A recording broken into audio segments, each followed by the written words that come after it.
Meus amados irmãos, eu saúdo a todos com a paz do Senhor.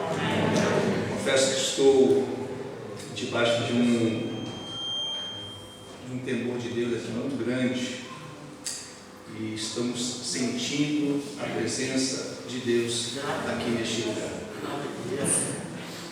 Desde que comecei a estudar em 2007,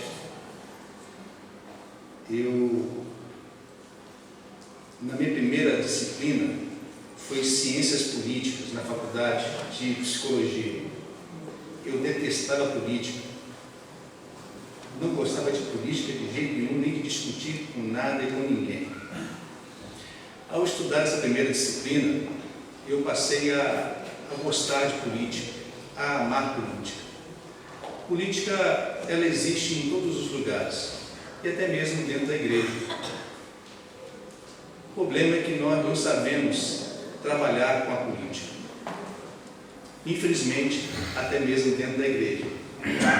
Usam da politicagem, e de meios, e de todos e quaisquer meios para diminuir, acusar, condenar, apontar o erro do candidato concorrente.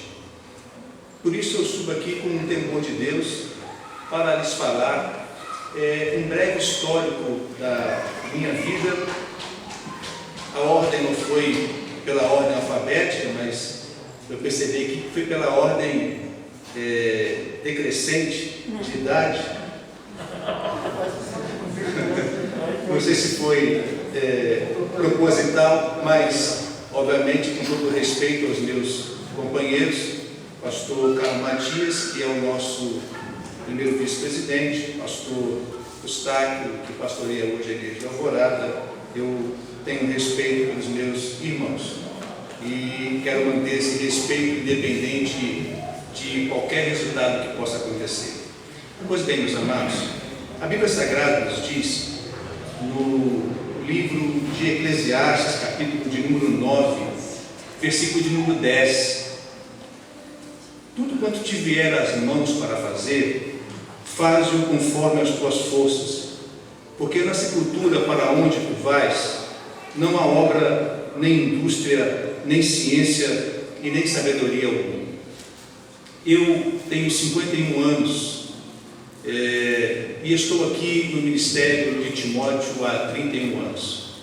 Há 34 anos sirvo ao Senhor como meu Salvador, como libertador da minha alma, e nunca me afastei dos santos caminhos do Senhor, porque servir a Cristo é a melhor coisa que aconteceu na minha vida. Nada deste mundo pode ser maior do que ter Jesus como nosso Senhor e nosso Salvador.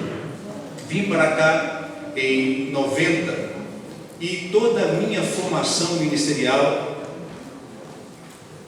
aconteceu aqui em Timóteo.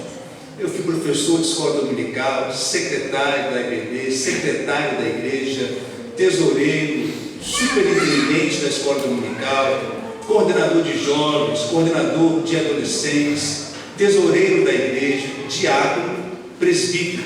E diácono e presbítero eu tive o privilégio de ser consagrado a Deus através das mãos do saudoso pastor José Gonçalves Ferreira, quando tive o privilégio e a oportunidade, nos últimos dias dele aqui conosco, de estar sempre com ele ali na sua residência. Minha formação, eu sou formado como analista de sistema na área da computação, tenho formação na psicologia e fiz uma pós-graduação em gestão de pessoas.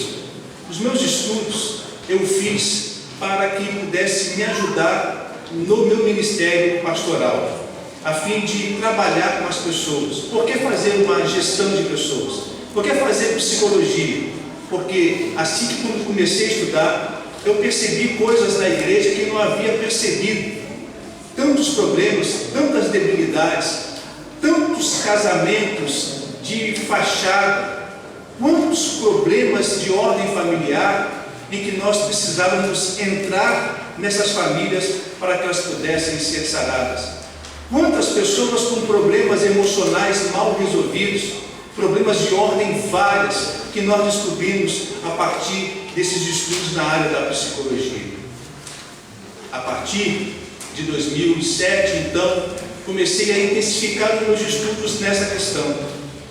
E muitas famílias foram abençoadas através da minha vida e da vida da minha esposa, irmã Elizabeth Marcos. Fica de pé, por favor, minha querida. Esta é minha esposa. Estamos casados desde 2004, 17 anos de casamento. Sou grato a Deus pelo meu ministério através da vida dela, onde Deus tem ajudado-nos poderosamente. Através da vida dela, Deus tem abençoado as nossas irmãs aqui da regional de Cachoeira do Vale, onde estamos pastoreando hoje. Ela desenvolve um projeto chamado Mulheres Floresçam no Deserto. E muitas mulheres que têm sofrido com os seus esposos abuso, brigas constantes, desavenças diversas, o trabalho que ela faz tem causado um impacto tão forte nessas famílias que nós estamos experimentando nesses últimos meses em Cachoeira do Vale. Um avivamento tão maravilhoso, tão glorioso, que no domingo passado, quando nós estávamos no São José, os irmãos me informaram que 5 almas se renderam aos pés do Senhor Jesus para o louvor da glória de Deus. Pessoas que estavam envolvidas com drogas, na prostituição, e Deus tem nos ajudado trabalhando nessas áreas. Obviamente, vocês acabaram de receber aí no panfleto, eu tive o cuidado de, há 2 meses atrás, logo no início do mês de maio, quando todo esse processo começou a desenvolver, eu criei propostas e estratégias para o futuro campo de Timóteo. Obviamente não é destratando o trabalho do nosso pastor presidente, pastor Adão Alves de Araújo, porque se estamos aqui nesse lugar, nesse instante, deve-se ao fruto do trabalho do nosso pastor Adão Alves de Araújo, bem como de tantos homens e mulheres que, junto ao nosso pastor presidente, desenvolveram trabalhos, dedicaram as suas vidas para que tudo isso fosse conquistado para a glória do nosso Senhor Deus. Hoje, o nosso pastor Adão, ele vai estar jubilando no dia 24 próximo e, querendo Deus e a igreja, um dos 3 candidatos que aqui estão apresentando aos irmãos, deverá ser o próximo líder desta igreja de Timóteo, do campo de Timóteo. Então, as minhas propostas são coisas que eu já venho executando com muita humildade, com muito carinho da parte de Deus, porque Ele tem colocado nas minhas mãos que eu não posso fazê-la de qualquer maneira, como o nosso irmão acabou de ler no versículo de Tiago. Se você sabe fazer o bem e você não faz, você comete pecado. Quando eu via adolescentes na prostituição, adolescentes envolvidos com drogas, no bairro onde nós estamos hoje trabalhando, eu não posso cruzar os meus braços como pastor me contentando em apenas cuidar das ovelhas que estão dentro da igreja, porque a igreja foi chamada para fora, para ganhar almas, para trazer as almas que estão lá fora para dentro da igreja. Começamos a preparar os coordenadores com a visão que Deus tinha colocado no nosso coração. E então projetos têm sido desenvolvidos e as vidas têm sido entregues. Meninos de 12, 13, 14 anos, já usuários de drogas, sendo libertos e cantando louvores para a glória de Deus. No último culto que tivemos, participando com a igreja, tendo em vista essas reuniões nas regionais, onde vamos estar nos apresentando, um dos adolescentes pregando ali, a igreja encheu da glória e da graça de Deus. Foi tão impactante, porque sabíamos que ele era um rapaz que estava perdido, mas o Evangelho trouxe-o para a casa do Senhor, trazendo libertação àquela vida, pregando a palavra do nosso eterno e glorioso Deus. As minhas propostas de trabalho, como estão aí escritas nesse panfleto, que cuidadosamente eu fiz questão de xerocar e com meus recursos próprios entregar nas mãos dos irmãos, até para que os irmãos possam me conhecer melhor, conhecer a minha esposa e conhecer os nossos projetos. Ele tende a expandir o que já está acontecendo. Deus nos deu uma visão com relação ao campo de Timóteo. Eu penso que nós não podemos não iremos conseguir mudar as coisas, mudar a história, mudar comportamentos, mudar maneiras, mudar atitudes, fazendo a mesma coisa. Não tem como mudar. Nós precisamos criar estratégias para mudarmos as coisas que nós concordamos que possa ser melhorado em nosso ministério.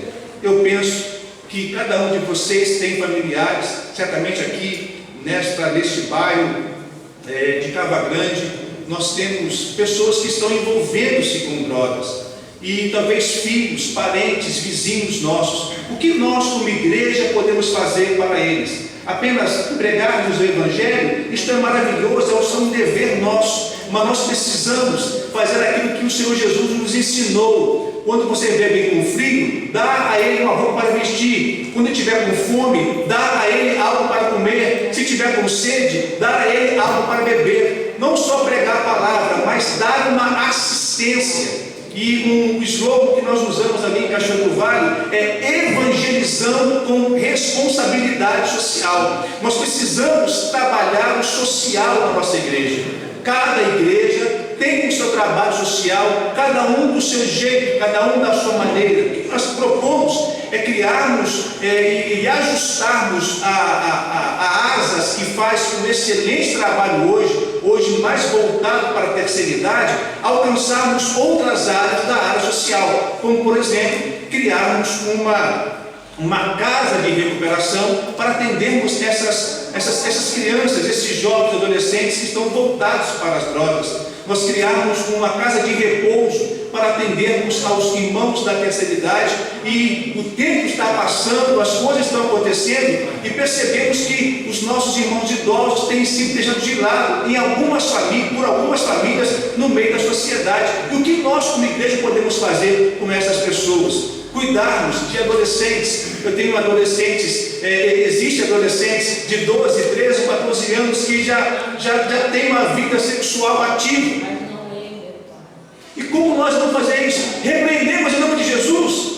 Repreendemos em nome de Jesus, mas abraçarmos essas pessoas, nós externarmos a mesma misericórdia de Deus que foi passada para nós. Quando nós estávamos perdidos, eu não tive o privilégio de nascer no berço cristão.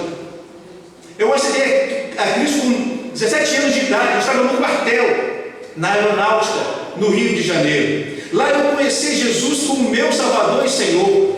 Então, vendo aqueles jovens perdidos, hoje, no transcorrer desses 30 e tantos anos que sou crente, o meu amor pela juventude, pela adolescente, pelas crianças é muito grande, porque nós precisamos resgatar os nossos filhos e filhas, e nós estamos trabalhando com isso.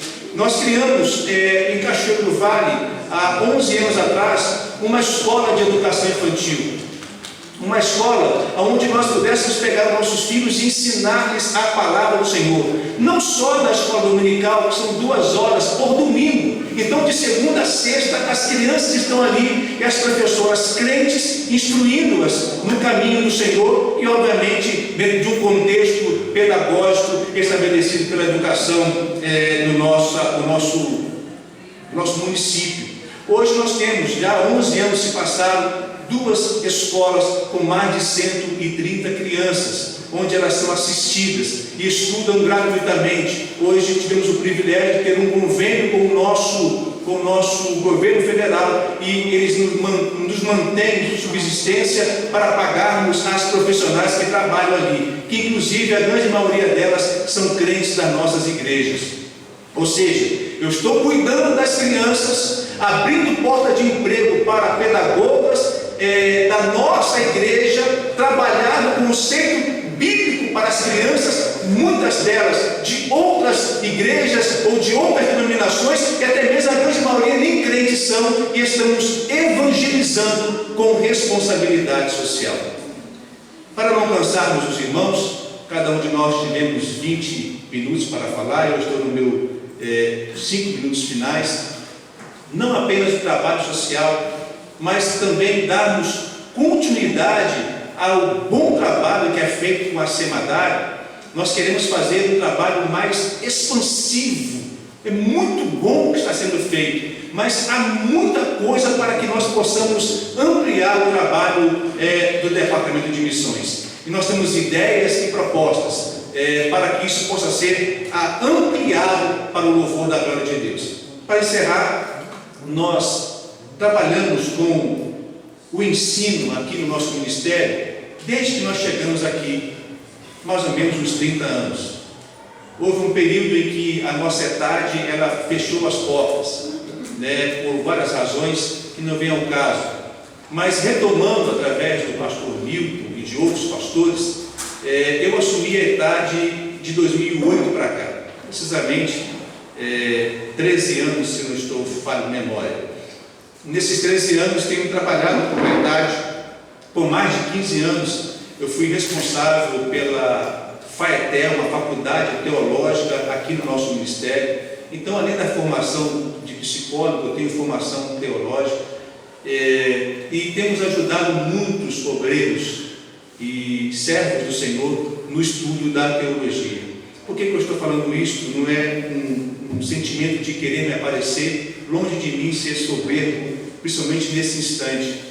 É que nós precisamos trabalhar, que os nossos obreiros possam ter um estudo sistemático da palavra de Deus. Causa-nos grande tristeza quando alguém pega um texto bíblico isolado, mesmo até que tenha estudado teologia, e aplica esse texto de forma muito equivocada para a igreja. É muito triste ver um obreiro pegar um texto e aplicá-lo apenas para satisfazer o seu ego ou então para bater em alguém. Nós precisamos formar os nossos obreiros. Obviamente, o trabalho de reuniões mensais ou bimestrais, eles devem ter continuidade, tendo em vista as regionalizações elaboradas desde 2012, 2013, por nosso pastor presidente. Isso acabou sendo acabado aos poucos. As reuniões acontecem nas regionais, porém no campo todo isso tem diminuído. Obviamente isso é importante ter feito, mas não só fazer uma reunião mais impactante, fazer uma reunião mais instrutiva, trazer as esposas dos obreiros, trazer casais, pregadores, palestrantes que possam ministrar para os pastores e para as esposas, porque o pastor não anda sozinho. O pastor sem a esposa ele não é nada. O pastor sem a esposa ele não é nada. O pastor e a esposa devem caminhar juntos e devem ter instruções para os dois, a fim de que eles possam estar na frente da igreja e a igreja receber com alegria a mensagem da palavra que o pastor vai estar ministrando. Meus santos irmãos, além dessas propostas que eu aqui estou falando, existem outras, nós não temos tempo de expô-las, que vocês podem ler, meditar, e eu me ponho à disposição de vocês. Se alguém tiver alguma pergunta ou quiser contactar conosco, eu estou à vossa disposição. Deus abençoe as vossas vidas, a igreja do Senhor aqui na regional do Cava Grande, e como meus amados irmãos falaram, eu faço a mesma coisa. Peço as vossas orações, façam as vossas reflexões, as vossas análises, e com oração conclua no dia 25 de julho a escolha daquele que vai estar dirigindo o campo de Timóteo para o louvor da glória do nosso Deus. Deus os abençoe e vos guarde em nome do Senhor Jesus.